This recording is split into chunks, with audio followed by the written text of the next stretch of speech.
Hello everyone, एक बहुत अच्छी डिश आज मैं बनाने जा रही हूँ जो कि हमारी दादी नानी के टाइम की बहुत ही फेमस है। उसके लिए देखो मैंने एक बॉल ले लिया गेहूं के आटे का, साथ में थोड़ी सी अजवाइन क्रश करके डाल दी, 1 चम्मच डाल दिया मैं नमक का, थोड़ी सी शक्कर। अब देखो इसको फुलाने के लिए मैं ये वाला जो आटा आपको दिखा रही हूँ, ये रात भर मैंने बाहर रखा था एक लोई, और उसको थोड़ा सा उसके बीच में दही डाल के बंद ढक्कन में रख दिया था। इस तरीके से देखो वो सारा का सारा आटा नरम हो चुका है। इस नरम वाले आटे को ही अब देखो मैं सूखे आटे के बीच में डालकर अच्छी तरह से इसको देखो हाथों से मिला रही हूँ। इस आटे को मैं फुलाने के लिए बिल्कुल भी कोई ईस्ट पाउडर या कोई बेकिंग सोडा वगैरह कुछ नहीं डालूंगी। इस तरीके से नॉर्मल पानी जो होता है हमारे यहाँ, उस तरीके से इसको देखो थोड़ा थोड़ा करके सारे के सारे आटे को इकट्ठा करके इसको मैंने अच्छी तरह से देखो डो बना लेना है। थोड़ा सख्त सख्त डो रखना है इसको। इस तरीके से सारा आटा थोड़ा थोड़ा पानी करके इसको जैसे चेक करते करते कि एकदम से सारा पानी नहीं डालेंगे, थोड़ा थोड़ा करके इसको सारे जो आटा है इसको इकट्ठा करके इस तरीके से देखो मैं तैयार कर लेती हूँ। उसके बाद इसको देखो हाथों से अच्छी तरह से इसको इस तरीके से गूंथना है, पटक पटक कर अच्छी तरह से इसको सबको मिक्स करने के बाद अब देखो एक जो मैंने डिब्बा रखा उसके बीच में डाल के थोड़ा सा इसके ऊपर से मैंने घी लगा दिया। अब ढक्कन बंद करके इस डब्बे को 3-4 घंटे के लिए मैंने अब रख दिया। 3-4 घंटे के बाद देखो ये आटा इस तरीके से फूल कर तैयार हो चुका है। बिल्कुल ये देखो गुब्बारे की तरह इसके बीच में अच्छी तरह से उंगली जा रही है। अब देखो मैं ये लोई जो है इतनी बड़ी बड़ी लोई लेके अब मैं आपको दिखा रही हूँ। इसका थोड़ा सा सूखा आटा लेके हाथों से हम इसको बनाते हैं। जो कि मैं आज बनाने जा रही हूँ वो है भटूरे, जो कि हमारे यहाँ पर हिमाचल में तो इसको इन दिनों में बहुत बनाया जाता है, क्योंकि इस तरीके से अब जब हम मोटे मोटे से भटूरे बनाते हैं और इसको किसी कपड़े के बीच में ढककर इस तरीके से रखने के बाद मैं इसको बिना फ्राई करके तवे के ऊपर ही बनाऊंगी, तो उसके बाद इस वाले भटूरे को आप 2-3 दिन देखो रख के आराम से इसको खा सकते हैं। बिल्कुल भी ऐसी रोटी सूखती नहीं है, ना बिल्कुल पतली ना बिल्कुल मोटी।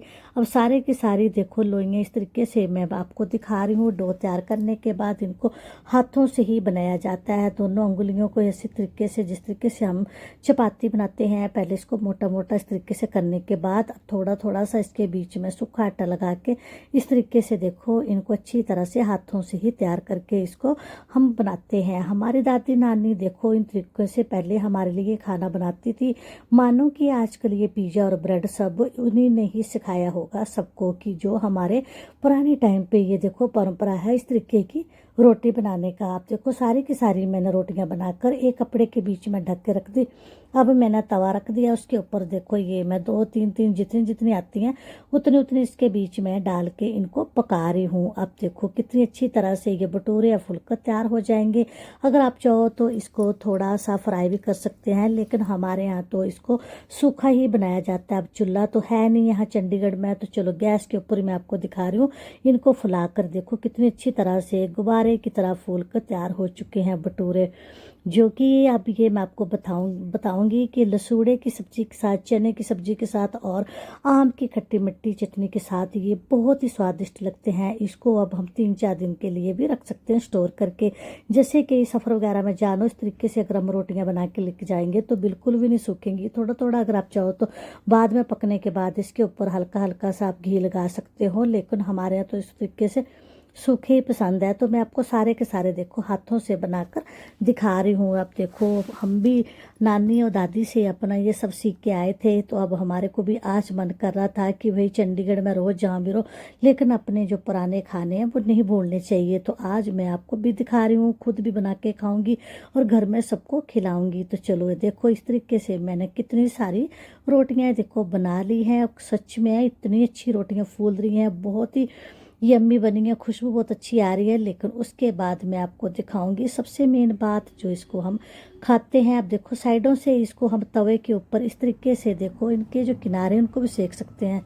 अगर हमारे पास चूल्हा होता है तो गांव में तो ये चूल्हे में बहुत अच्छी तरह से बन जाती है, लेकिन वही अब शहर में रहना है तो जहाँ भी रहो, लेकिन इसको हम अपने तरीके से इस तरीके से देखो बना के अब मैंने सारी रोटियां ये देखो तैयार हो चुकी हैं भटूरे। तो अब इनको पैक करके कपड़े के बीच में अच्छी तरह से इस तरीके से पोटली बना के बंद ढक्कन वाले डिब्बे में इस तरीके से मैंने इनको रख दिया। रात को जब हम इसको खाएंगे, बाकी सारी सब्जियों की मैंने पहले से तैयारी करी हुई है वो मैं आपको दिखा रही हूँ। ये देखो हमारे इतना कुछ बना हुआ है, साथ में लसूड़े, साथ में वाइट चने और देखो खट्टी मीठी आम की नीम की चटनी। अब इनके साथ हम खाएंगे जाएंगे। अगर आप चाहो तो शक्कर घी भी साथ में ले सकते हैं। अब चलो, लसूड़े तो मैंने पहले 2 दिन पहले बनाए थे, वहाँ तो मैंने बचा के रखे थे क्योंकि मुझे पता था मैंने भटूरे बनाने हैं। तो साथ में चने मैंने आज सुबह ही बनाए थे और निमकी बनाई थी 1 दिन पहले। अब इनके साथ भी आज तो मैं स्वाद लगा रही हूँ अपना चटपटा भाई भटूरे का। अगर आपका भी मन करे तो इस तरीके से आप जरूर बनाना और मेरी वीडियो को लाइक और शेयर करना और मुझे बताना किस किस को पसंद है इस तरीके के भटूरे। भाई हमारे यहाँ तो ये सबसे ज़्यादा फेवरेट है। चलो, हमारी थाली तो सज चुकी है, आप भी अपनी थाली सजा लो। अगर आपको बनाने आते हैं तो इस तरीके से बनाना, नहीं बनाने आते हैं तो मेरी वीडियो को देखकर आप जो ट्राई करना। साथ में मैंने मटके वाली आइसक्रीम, साथ में सलाद और मैंगो, ये सब कुछ जो हमारा देसी खाना है भाई। देसी खाने भाई आज तो आनंद ही आ गया अपना देसी खाना खाकर। आप देश के किसी भी कोने में रहो, अपना देसी खाना और अपनी देसी भाषा कभी नहीं भूलनी चाहिए।